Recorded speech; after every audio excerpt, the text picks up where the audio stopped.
Hello, so in this academy, which is academy number 3, we will talk about team standards. So in the last academy, you have gone through the Isaac Leadership Development Model and the LDA.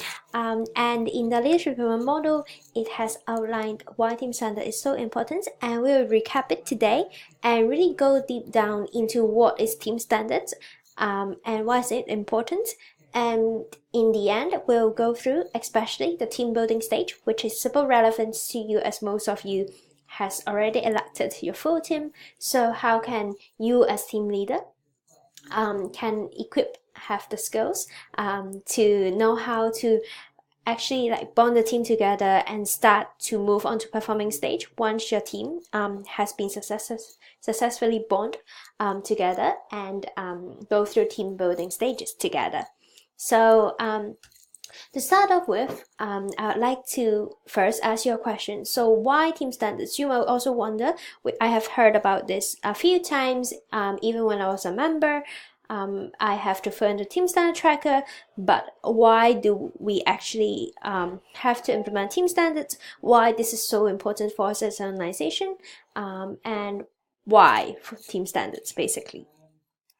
So yeah, from the last academy, we have talked about Isaac is a leadership development organization, and because we believe that leadership is the fundamental solutions to solve most of the world problems, and we decide we will invest leadership development in young people because we believe that they're the future leaders of the world.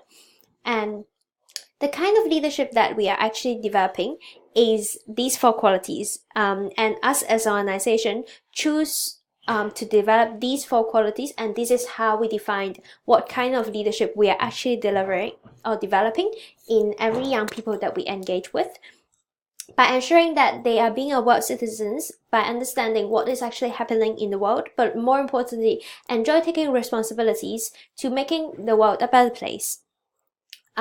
Secondly is also being self-aware. They understand what they're good at, what they're truly passionate about, what is important to them, what is their personal values, and what do they truly want to contribute in this world. But most importantly, they are actually every day constantly acting upon what they are passionate about and what is important to them, because we believe leaders should be trustworthy and they should be able to turn to act upon like to things that is important to them to according to who they are. And thirdly is being able to empower others, because this is a very crucial skills if we want to actually make an impact, to be able to effectively engage the people that's around us to actually contributing to a bigger cause. And to be able to empower others around you, first, you have to know how to engage others to achieve a bigger purpose, know how to create spaces for people to collaborate together, but also how can our members or our young people have the ability to communicate themselves clearly to others. How can they construct meaningful conversations with other people to engage them, to spark and interesting ideas in other people. And finally, it's solution-oriented, because in the fast-changing world today, there's a lot of challenges, a lot of risks that has been imposed on our environment, and there's a lot of things that's going on. But what is the most important is how can we make sure that every young people is flexible and is willing to take risks and is being solution-oriented to and transmits positivity when they're facing challenges, to come up with ideas on how can they change the environment and make it become better. And every time when they face challenges, they will never give up, and they will stand back up to actually continuously strive for solutions to the problem that they are facing. And this is the leadership qualities that we really want to see in young people that we engage with. But how do we actually do this is through delivering team standards. So as we said the last time, this is our leadership development model, is through delivering team standards by ensuring every team experience are going through a certain kind of standard the experience by ensuring every team members are going through a certain kind of journeys, that we are facilitating an outer journey that is challenging for every members that we engage with, so they can go through an inner journey that reinvent themselves and truly understand how they can become more world citizens, how they can become more self-aware, how they can be able to empower others more effectively, and eventually become more solution-oriented as well. So this is our leadership-driven model. And the basis for it is, first we have to identify the set of activities as team leader that we promise as an organization to deliver to our team members to ensure that they can actually deliver these qualities that we as an organization promise to deliver. So, because this is so important, so AI conducted a global member survey a year ago, and they collect 3,250 responses from all around the world, and 26% of the responses actually come from Europe, which is the continent that we are in. And they have some very, very interesting insights regarding to how our membership actually, what our membership actually go through, and how do they feel about the team experiences and different TM practices. So the first result that they collect from the members is 66% of them don't feel that they have the team leader doesn't really have the confidence understand how to deliver team standards. And 58% of them think is that the team leader, or they don't have the confidence that the team purpose is connected with the organization purpose. So they don't understand what the team is doing, how it is contribute to the bigger picture of Isaac, and how they can actually make an impact to this world through us as an organization. And 74% of them don't have a framework for team review, and they don't understand like how they can, like what they have done right, what they have done wrong, how they can improve on what they're doing, or even how they can improve working together as a team. And this is highly correlated with our data from Isaac UK. This is a team standard tracker last year. And from June, we have only 51% of team standard implementation rate. And when I see that, I actually have this reaction. Be really shocked that if we are not delivering a proper team experience for our team member, how can we ensure that they are actually developing leadership when they do not receive a proper development journey in their team experiences, since team experience is such an important role in Isaac. When you think about it, we do most of the things in a team situation and team environment. And if we are not delivering the leadership development model, which is part of it, and the most crucial foundation part of it is team standards, we are actually not delivering an Isaac experience that we promise for our customers. So now, since you're coming as the next generation of the leaders of this organization, that's why it's super crucial for you to truly understand how can you, as a role of VPs, to deliver team standards for your team members and ensuring that you are actually delivering an excellent team experience for every members that you are in your team, to ensure that they are actually going through an Isaac experience that we promise to deliver as an organization. So what actually team standard is?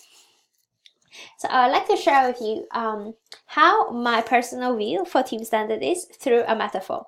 So when you think about going into a house, so you see a very, very beautiful house in front of you, which is look like this, with a red roof, a green wall, and you go into the house and you love it. But the feeling of it that you gain from contains of different parts. Like this house is contained of a door, a window, a roof, and you see the table in front of you, and every single one of these components, for example, the door, the window, the wall, colors, all give you a certain kind of feelings for this experience when you walk into the house, but if you just imagine, in the house, there's no windows, there's no sunlight, there's only walls, and feels like very stuffy, right? You don't have daylight, and you feel sort of like you're living in a prison because you cannot see anything outside. And this is exactly how team standards is, that it is not something that you can just deliver a part of it. You can not just say, oh, I am organizing functional meetings, I'm a good team leader. Team standards is something that like every component have to go together in order to make sure that the team experience is actually amazing. Every part of it is equally important because every standards is actually playing a certain kind of role to ensuring that each member is actually having a great experience in their team. For example, if you just imagine when they come into the team doesn't have a space for every team members to get to know each other as a person, to understand what is your strength, what is my strength, what is our unique contribution to the team, how can we work effectively together. Then going forward, they will just work as a team with a lot of doubt, sometimes a lot of misunderstandings, miscommunications. They will take more time to perform together as a team if they do not have a team building space because they simply don't understand or don't have the expectation how they can work with each other effectively, right? So this is how team standards is very important, as in it outlines the team journey that every member should go through and the different kind of activities that as a team leader you're expected to deliver to your team members. And as you can see, in team standards, it is very clear that as in a team, there's a team leader, there's team members, and there's a clear duration period of time that these team members is gonna be in the team. So for example, if you a team leader and your term is in 9 months, which you start in May, ending in January, you are the team leader and you sort of will know how many team members will you have for the retaining members now and for the members that is gonna join your team in September. And then what does a team's phrases actually go through? So I'm not sure how many of you have actually heard about the model about forming, storming, norming, and performing, something like this. And this is actually getting inspiration from there, is that every team will go through these 3 stages. The first stage of the team is building.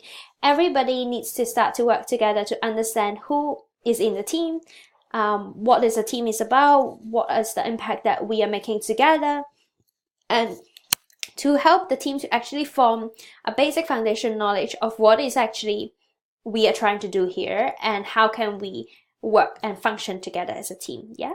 So there's 3 different elements that belongs to building, and then when the team, after they form a basic understanding of what we are trying to do here, then they will go to performing stage to actually try to make an impact and to try to perform as a team. Yeah. So here, this is when team performance actually happen, when every individuals are performing and fulfilling the role in the team to ensure that the team is actually achieving the goals. So there's other activities that is happening in order to ensure the team actually perform. And finally, move on to closing, which is the final stage of the team, which could also be a new beginning, because this is a time when people actually need to reflect on, okay, what has worked well, what has not worked very well, how can they change me as a person, but more importantly, how can I take this experience and move forward to my next experience, either in my team experiences or even take this team experience and move on to my life journey. So this is basically the 3 team stages. And in here, it has outlined what are the main key things that a team should go through. So for example, introduction is when everybody understand who we are as a team and who is actually in the team, by understanding every team members, like of who they are as a person, why we are in this team, about the introduction of, what is this team is all about. But it is also touch upon the plan, when everybody truly understand what is team purpose, what is the goal, what's the KPIs that we are achieving together, but also set expectation together as a team of understanding how can we work effectively together. But more importantly, how the team leader should set personal goals with every team members to understand what do they want to achieve in these team experiences.